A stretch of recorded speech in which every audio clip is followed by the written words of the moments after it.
tuning in for another episode of Let's Talk Dirt, but today's is a little different. The two ingredients I'm going to talk about today really have nothing to do with each other, and there's not a lot to say about them, honestly.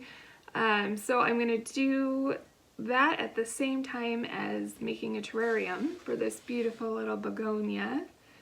He likes it a little more humid than I am able to provide just in my open room in the desert, so I'm going to try him in here. And I'm not a terrarium expert by any means. This is actually only the second one I've done, and this is going to be an open one. Has this cool lid. It's actually supposed to be a flower vase, but I liked, like the shape of it, and it's like normally I think like $20, and I got it for $3, so I couldn't say no. Anyway, the other one I've made somehow is doing amazing. I made it with my son, and he put it together mostly. I just kind of guided him, but he has wanted to be a paleontologist since he was like 2 and still does. So we got micro ferns and put them in there with little miniature dinosaur figures and made like a landscape scene. And we actually haven't even opened it or watered it in like 6 months, and it's still doing awesome. And the ferns are growing like crazy. So I don't know how that's working, but it is. So thought I'd give this one a shot. And then the two ingredients I'm going to talk about today are actually orchid bark and sand, which, like I said, have nothing to do with each other. Kind of random ingredients, but I figured I would just do this while I tell you about them since there's not much to say. And so this in here already is sanitized aquarium gravel. You can use rocks and whatnot, and then I'm going to put some charcoal in. And then the dirt I'm using is basically just cocoa coir, pumice, and worm castings because he likes it a little more moist. So I think I threw some orchid bark in there as well. I can't really remember. Sorry, it was late at night. But orchid bark is what I'll start talking about actually. So orchid bark in your potting mixes is really good to create aeration because it's big and chunky. It creates those gaps in the soil to help airflow. It also helps retain moisture, only if it's aged orchid bark though. I don't know why I keep flubbing up on saying that.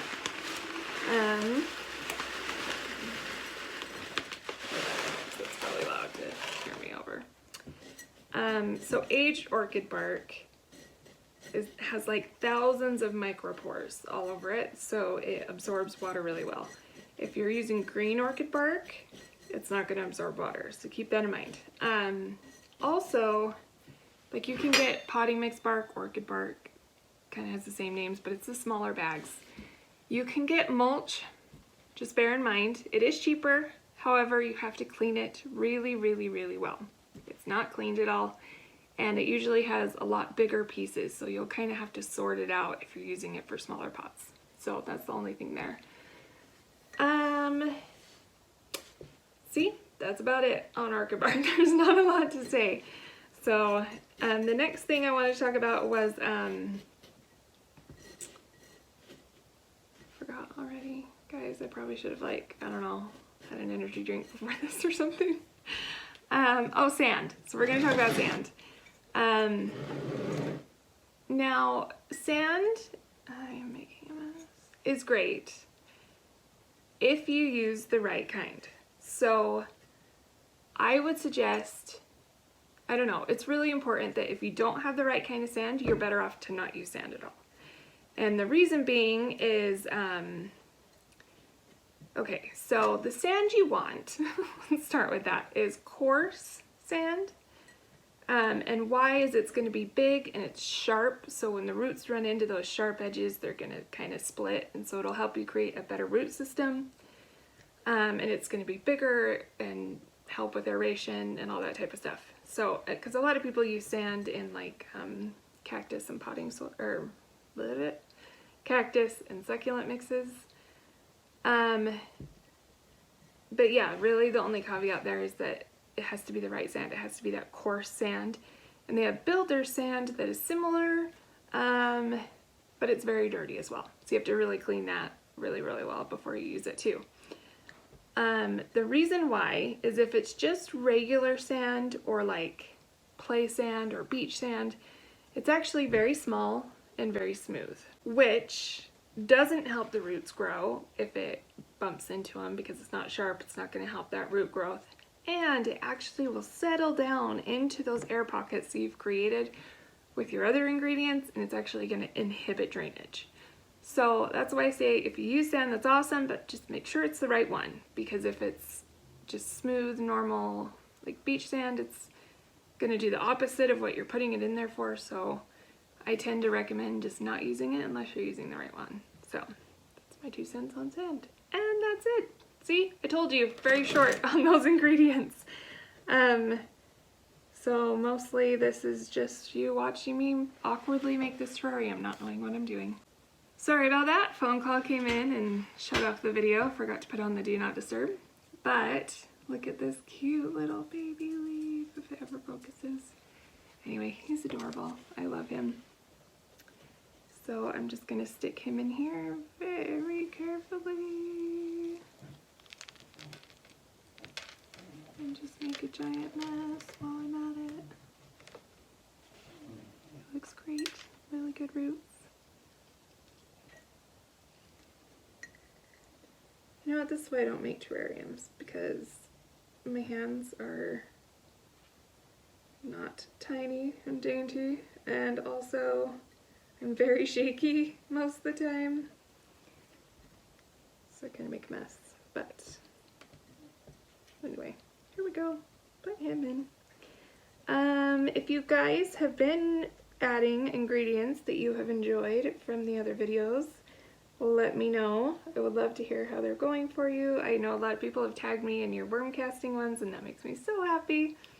So excited for you guys. And also, I just said worm castings and I just remembered, forgot to add that in. So I'm gonna sprinkle that on top. But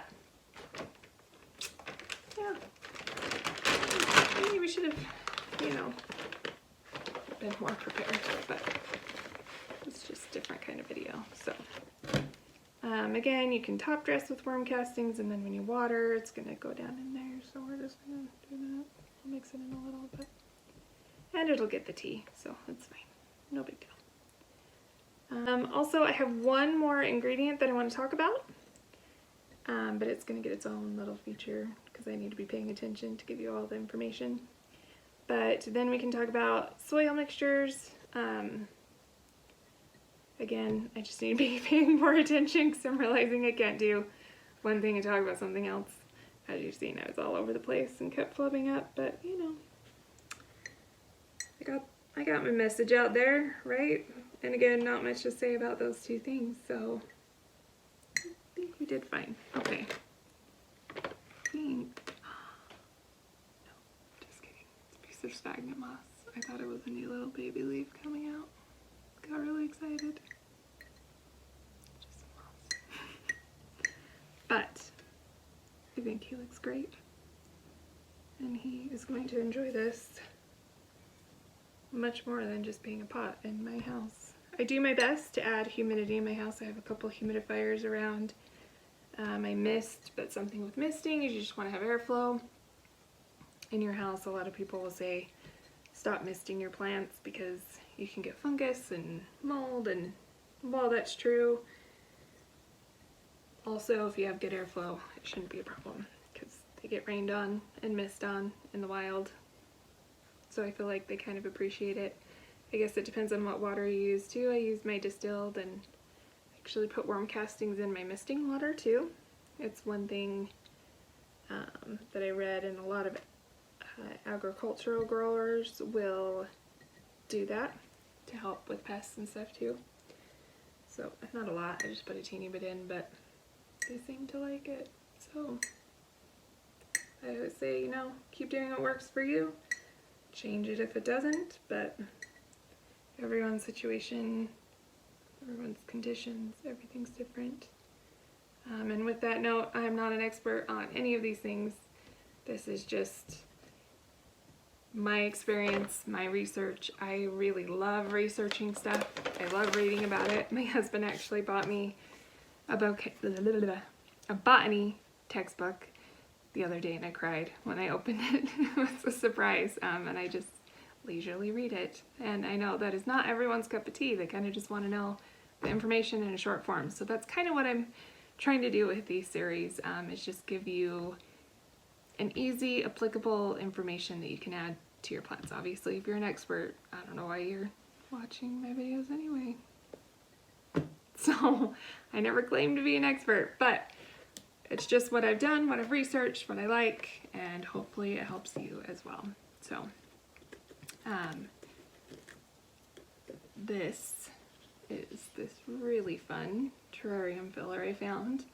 It's actually dried mushrooms and reindeer moss, and I just thought it looked amazing. And I have a slight, I wouldn't say obsession, but like really deep appreciation for mushrooms and mycelium.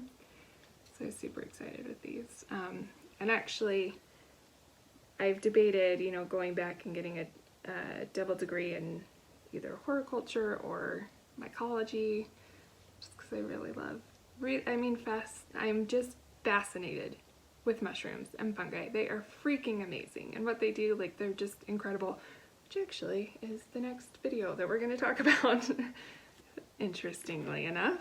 So yeah, I'm excited for that one with you guys. It will be fun. So instead of making you wait and sit here, I'm not going to talk anymore, and I'll probably just zip through the rest of this until I finish it up. So here we go.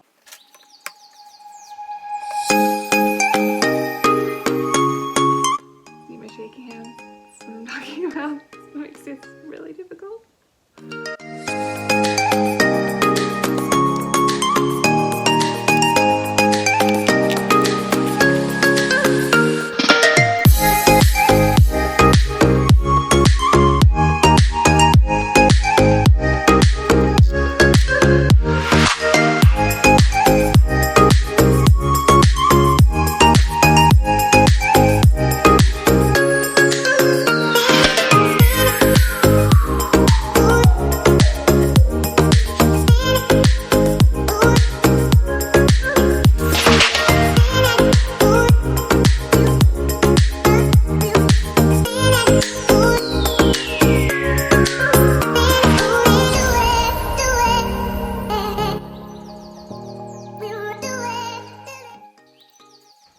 Okay, so I think I'm done. I don't know if it'll stay like this or if I'll mix it up, but it's kind of fun because the moss kind of looks like the begonia as well, or not the moss, the mushrooms. So that's kind of where we are. Like that. So I think there's a fly crawling on the bag, and I just saw it out of the corner of my eye. Startled me. Okay, I'm okay now. But I think it looks pretty fun and different. Like I said, I don't know, I might change it up or mix it up, but for now, I think it's pretty, and I like how the mushrooms kind of mimic the shape and design of the begonia as well, so I think it's kind of a fun addition. Yeah, I think it's pretty good. So hopefully you learned something about orchid bark and sand, and I can't wait to do, I can't wait to do the mycelium one. I'm pretty excited about that, so we'll do that next. Let me know if you want to hear that one next or soil mixtures next. It's not one that I mix into my soil. They do sell one that you can mix in. Mine I sprinkle directly onto the roots. So yeah, let me know which one you want to see first. I can't stop flubbing up my words, so I think I'm done. But thank you for watching with me. I hope you enjoyed this little video. Hold on, I'm going to show you the finished product. Not that that makes much difference, but it'll help the humidity stay a little bit, but it's also going to give it some ventilation, which will be good, because unless it's staying completely closed, like my other one, I know you have to like burp it all the time, so hopefully this is just a good in-between solution. Keep you guys posted. Hopefully it doesn't die. So thanks for watching, and we'll see you guys with the next video. Have an awesome day.